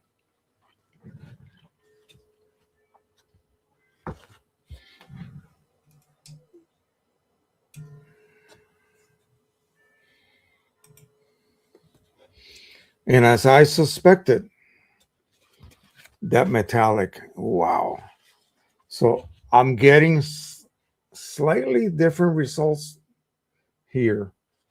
So the Pro 1000 maybe is a more correct rendition than this one, but it's just so slightly different that it's almost, imperceptible. And just the glow is just amazing. The glow of that paper.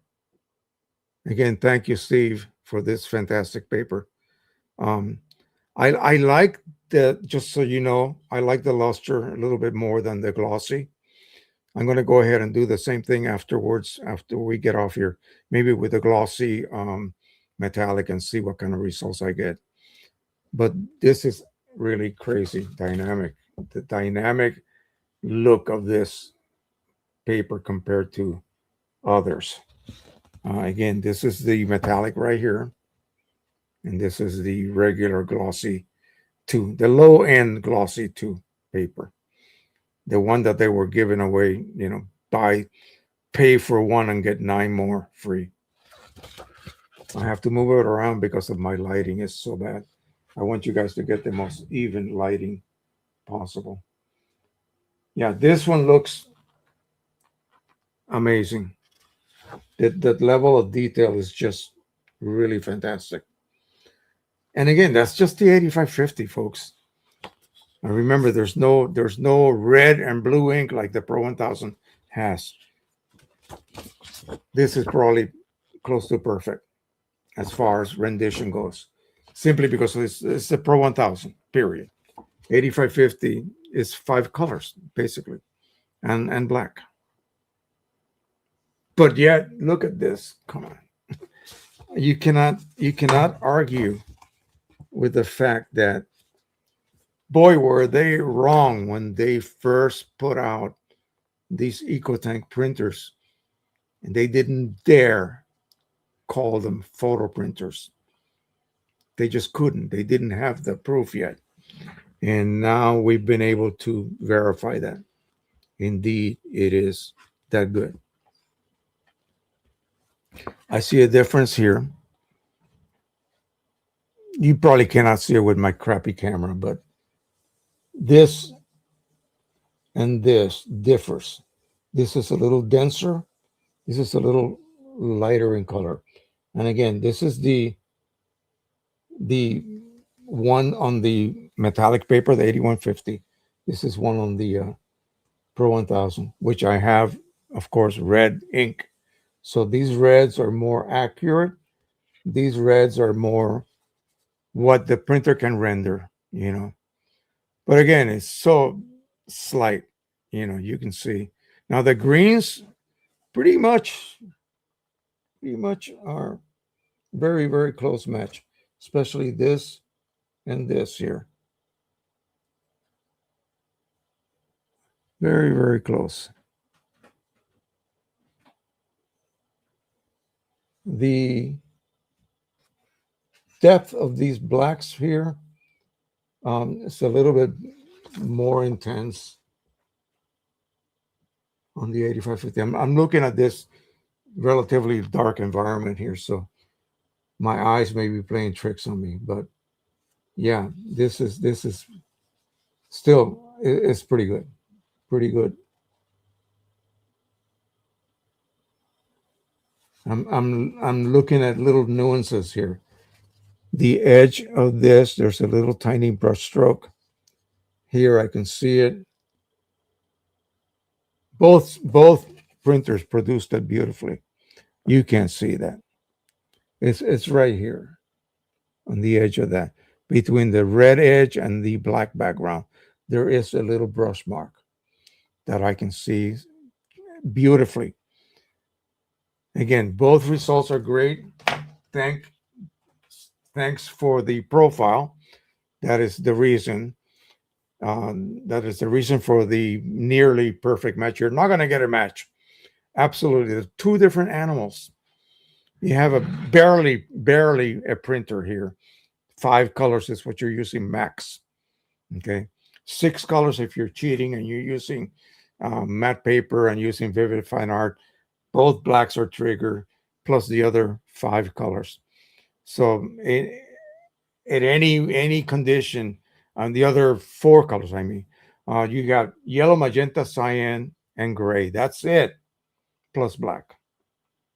And I'm able to create that almost matches the Pro 1000.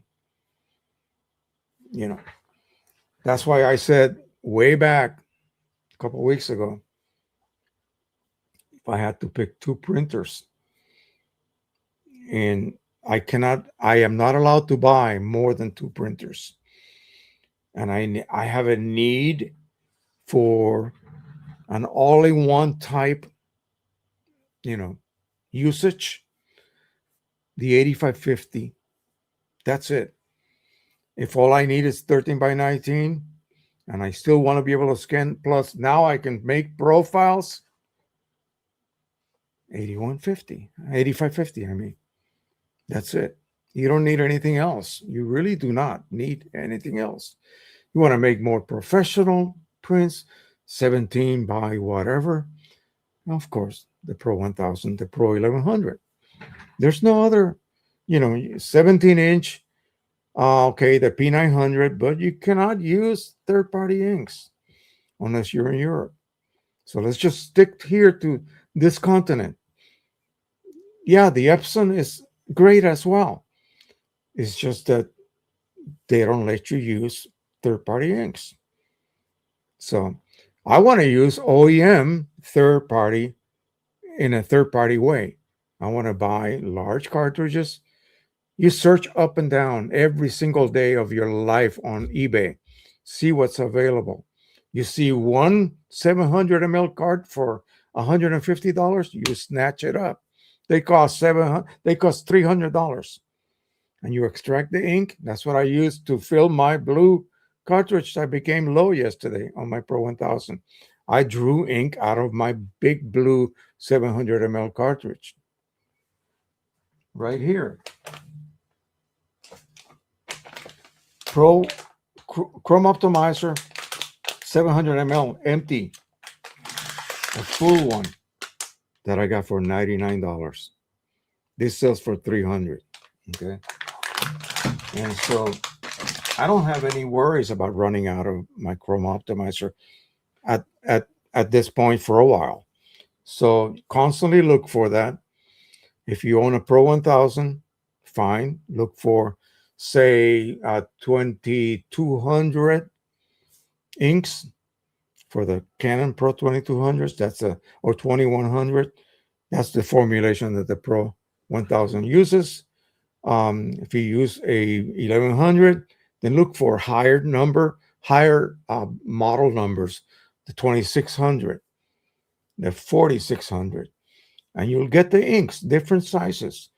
Look for the ones that are priced correctly for you, for your budget, and you're going to be set. And then the other day, that's yesterday,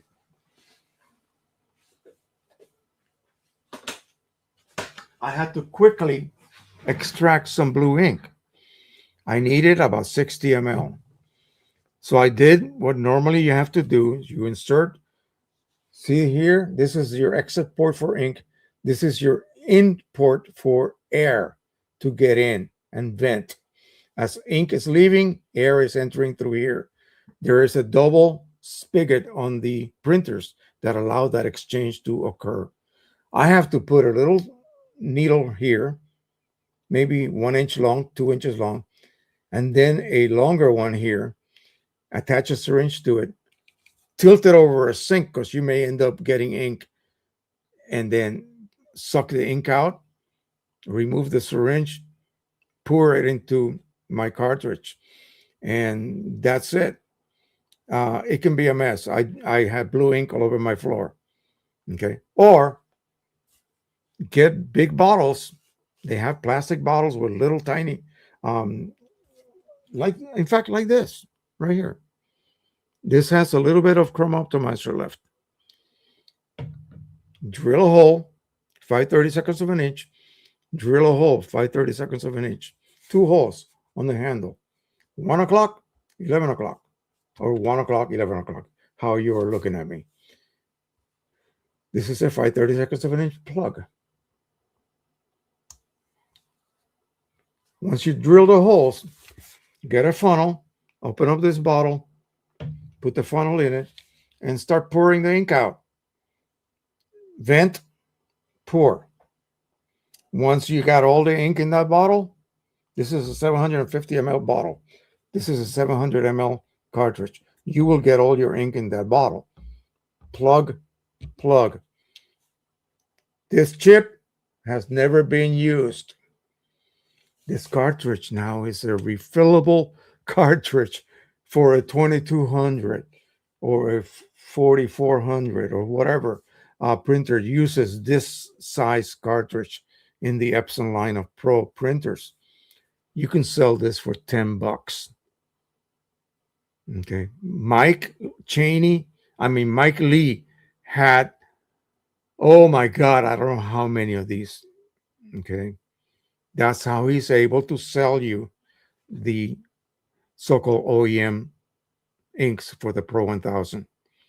Now everything is in Matt McNamara's shop. But yeah, these now become refillable. The only refillable cartridges out there that you can trust. Plus, the chip has never been used. So you fill this up with your third-party ink source, whatever you want to use.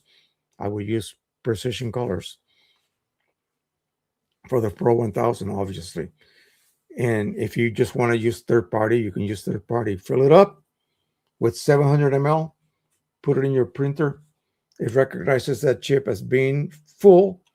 You go through the process and then keep topping off your cartridge so it never runs out of ink. Take it out. Right now, I would weigh this, figure out the empty weigh. I would weigh the full one I just got, figure the differences. It should be 700 gram difference. Okay. So you pop this in. Halfway down, you see the chip is about halfway empty. Take it out, weigh it, do the math, add the correct amount of ink, put it back in your printer. At some point, you're gonna then not reset, but disable this chip. You will end up just like at the Pro 1000 that I have, with completely disabled chips, just like the Pro 200 that Rick Johnson gave me, with disabled chip set of cartridges. That's it. You're going to be working now with disabled chips.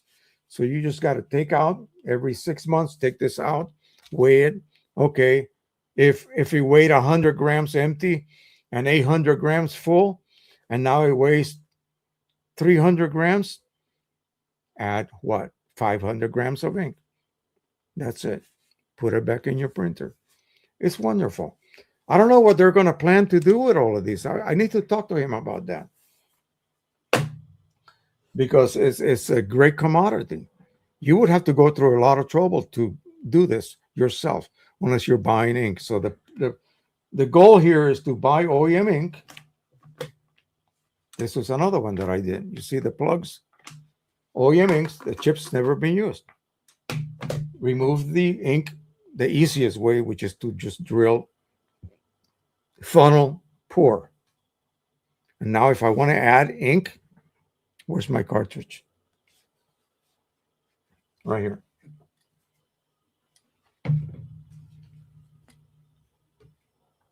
I'm not going to add any, but like this. Add, weigh, add, weigh, add, weigh. And when it reaches 112, that's full. I added a little bit. But anyway, you get the drift. So it's amazing. And you can print with OEM, depending on what you paid for that 700 ml cartridge, for like a third of the price that you would normally pay buying cartridge after cartridge after cartridge. So this is how I do it, and I can print with OEM ink. That's why I'm getting those kind of results. Okay, yeah, there's tricks. You don't have to use third party inks that you may think are inferior, and in some ways they are. You can use OEM and still do it at a much lower cost. But you got to do your homework. You got to constantly check eBay and other sites like Amazon, possibly. Amazon, not so much, but eBay is the place to go for your semi-expired that has nothing to do with the quality, okay? Get that through your head. Expiration is just a technical thing they do, just like a can of beans from, Giant. They're fine, okay? They're fine. That's why these people that live in their basement, because there's a nuclear war coming, they have cans in there that are like a year old. They're fine. So with ink, it's the same thing. I have inks that I was using successfully, and they were expired 2 years before I began using them. So let me see if there's anything else here. It's 2:00. Okay, 2:07.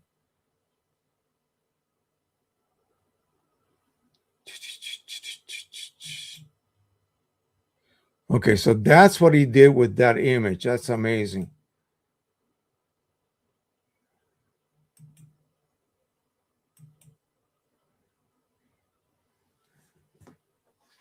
I gotta play around with that. Go to menu, custom settings menu, pencil icon controls assign. Yeah. So I will do that. And like I said, not this weekend, but the next weekend, I should be okay. I should be able to meet up with you.